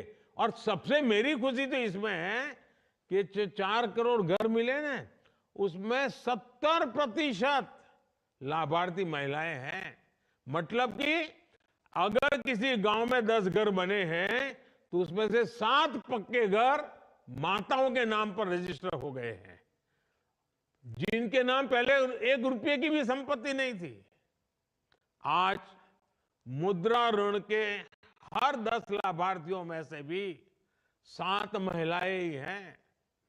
किसी ने दुकान ढाबा खोला, किसी ने सिलाई कढ़ाई का काम शुरू किया, किसी ने सैलून पार्लर ऐसे अनेक बिजनेस शुरू किए। आज गांव-गांव में देश की 10 करोड़ बहनें स्वयं सहायता समूह से जुड़ी है। ये समूह बहनों को अतिरिक्त कमाई के साधन दे रहे हैं, उन्हें देश की प्रगति में भागीदार का सीधा अवसर दे रहे हैं। सरकार महिलाओं का कौशल विकास की तरफ ध्यान दे रही है और मैंने एक संकल्प लिया है। शायद कोई भाई पूरी जिंदगी पर रक्षाबंधन इतनी कर लें, ऐसा संकल्प नहीं ले सकता है जो मोदी ने लिया है। मोदी ने संकल्प लिया है कि मुझे मेरे गांव में ये जो स्व सहायता समूह चला रहे हैं ना, मुझे 2 करोड़ मेरी बहनों को 2 करोड़ बहनों को मैं लखपति दीदी बनाना चाहता हूं। वो गर्व से खड़ी रहे और कहे मैं लखपति दीदी हूं, मेरी आय 1 लाख रुपए से ज्यादा है। अभी कुछ दिन पहले ही हमने देश में, क्योंकि मैं इन दीदियों को नमन करता हूं, उनको प्रणाम करता हूं, क्योंकि उनकी शक्ति को मैं आदर करता हूं, और इसलिए सरकार ने एक योजना बनाई है, नमो ड्रोन दीदी। छोटे में लोग उसको बोलते हैं नमो दीदी।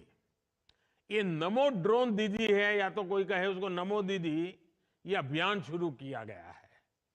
इस अभियान के जरिए प्रारंभ में हम 15,000 स्व सहायता समूह, सेल्फ हेल्प ग्रुप, उसकी जो बहनें हैं उनको ट्रेनिंग देंगे,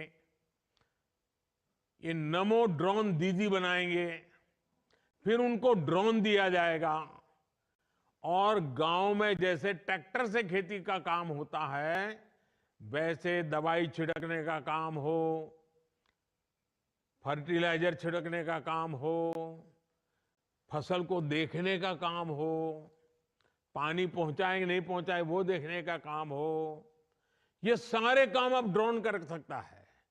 और गांव में रहने वाली हमारी बहनों बेटियों को ड्रोन उड़ाने की ट्रेनिंग भी दी जाएगी। इस ट्रेनिंग के बाद बहनों बेटियों को ये नमो ड्रोन दीदी की पहचान मिलेगी, जो उसको सामान्य भाषा में लोग नमो दीदी कहते हैं। दीदी को नमो तो अच्छी बात है, हर गांव में दीदी को नमो। तो ये नमो दीदी देश की कृषि व्यवस्था को आधुनिक टेक्नोलॉजी से तो जोड़ेगी ही, उन्हें कमाई का अतिरिक्त साधन भी मिलेगा, और उसके कारण खेती में बहुत बड़ा बदलाव आएगा। हमारी खेती वैज्ञानिक होगी, आधुनिक होगी, टेक्नोलॉजी वाली होगी। और जब माताएं बहनें करती है ना, फिर तो सब लोग इस बात को मान जाते हैं। मेरे परिवारजनों, नारी शक्ति हो, युवा शक्ति हो, किसान हो, या फिर हमारे गरीब भाई बहन, विकसित भारत संकल्प यात्रा के प्रति इनका समर्थन अद्भुत है। मुझे जानकर काफी अच्छा लगा कि इस यात्रा के दौरान 1 लाख से ज्यादा हमारे जो नौजवान खिलाड़ी हैं, गांव-गांव खेलकूद को आगे बढ़ाने का काम कर रहे हैं। 1 लाख से ज्यादा खिलाड़ियों को पुरस्कृत किया गया है, उनको सम्मानित किया गया है। ये युवा खिलाड़ियों को खेल की दुनिया में आगे बढ़ने के लिए बहुत बड़ा प्रोत्साहन मिलने वाला है। आपने देखा होगा, नमो ऐप लोग डाउनलोड करते हैं, वैसे ही माय भारत के वॉलेंटियर भी बन रहे हैं नौजवान गांव-गांव में। माय भारत वॉलेंटियर के रूप में जिस उत्साह के साथ हमारे बेटे बेटी जुड़ रहे हैं, हमारी युवा शक्ति जुड़ रही है, रजिस्टर करवा रहे हैं, उनकी शक्ति गांव के बदल के लिए, देश के बदल के लिए भविष्य में बहुत काम आने वाली है। भारत के संकल्प को वो सशक्त करता है। मैं ये सभी वॉलेंटियर्स, उनको 2 काम देता हूं। ये जो माय भारत के साथ रजिस्टर हुए हैं ना, वो अपने मोबाइल फोन पर नमो ऐप डाउनलोड करें और उसमें विकसित भारत एम्बेसडर ऐसा एक काम शुरू किया गया है। आप अपने आप को विकसित भारत एम्बेसडर तरीके रजिस्टर करवाइए। आप इस विकसित भारत एम्बेसडर के रूप में आप जिम्मेवारी लेके उसमें जो बताया गया वो काम कीजिए। रोज 10-10 नए लोगों को बनाइए और एक मूवमेंट कराइए। हम लोग ऐसे हैं जो, जैसे महात्मा गांधी के जमाने में लोग सत्याग्रही ज्वाइन होते थे, वैसे हमें विकसित भारत के वॉलेंटियर एम्बेसडर तैयार करने हैं, जो विकसित भारत बनाने के लिए जो भी जरूरी है काम करेंगे। दूसरा, भाई भारत तो विकसित होगा, लेकिन मेरी युवा पीढ़ी दुर्बल है, पूरा दिन भर टीवी के सामने बैठी रहती है, पूरा दिन मोबाइल फोन पर ही देखती रहती है, हाथ पैर भी नहीं हिलाती है। तो जब देश समृद्धि की तरफ जाएगा और मेरा युवा सशक्त नहीं होगा, तो सब देश कैसे आगे बढ़ेगा, किसके काम आएगा। और इसलिए मेरा एक दूसरा आपको आग्रह है, जैसे नमो ऐप पर विकसित भारत के एम्बेसडर का काम है, वैसे फिट इंडिया मूवमेंट को हमें गांव-गांव वातावरण बनाना है। और मैं मेरे देश के नौजवानों से, बेटे हो या बेटी, वो शरीर से मजबूत होने चाहिए, वो ढीले ढाले नहीं होने चाहिए। कभी 2-4 किलोमीटर चलना पड़े तो वो बस ढूंढे, टैक्सी ढूंढे, ऐसा नहीं। अरे हिम्मत वाले चाहिए। ऐसे मेरा जो माय युवा भारत है ना, उसके वॉलेंटियर इसको आगे करे। और मैं चाहता हूं फिट इंडिया के लिए मैं 4 बातें बताता हूं। इन 4 चीजों को हमेशा प्राथमिकता दीजिए। ये पक्का करिए, एक, ज्यादा से ज्यादा पानी पीना चाहिए। थोड़ा दिन भर पानी पीना चाहिए, शरीर के लिए बहुत जरूरी होता है। फिट इंडिया के लिए मेरे नौजवानों को मेरा आग्रह है। दूसरा, पोषण।